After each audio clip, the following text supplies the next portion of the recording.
So for this video guys, share ko lang to sa inyo. So dumating na yung East West credit card natin. So napakadali lang, bale 4 days lang siya.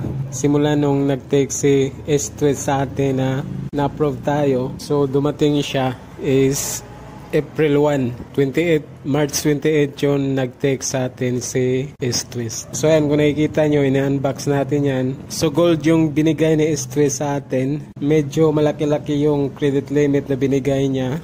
So 6 digit ito. So hindi ko lang pinakita kasi confidential yan. Pero 6 digit ito. Pero yun nga, may problema tayo kasi after natin na-activate yung credit card, so pwede na daw natin gamitin. Pero nung trinay natin i-purchase or ibaya doon sa Gaisano at sa Rose Pharmacy, decline po siya. So ang ginawa natin is kumontak tayo sa East West Customer Support or Customer Service dito sa chat booth sa Messenger. Pero ang sinasabi nila dito is wala naman daw problema, hintayin lang mga 3 hours to 5 hours at saka i-swipe ulit. So ang ginawa ko, kaysa maghintay pa ako, ginamit ko lang yung ibang credit card ko para makauwi na ako. Pero yun, ngayon lang trinay natin dito sa Shopee. So gumagana na siya. So kagabi din trinay ko sa Shopee, pero yun, decline pa rin siya. Pero ngayon around 3 or 4 mga ganong oras trinay ko is okay na siya.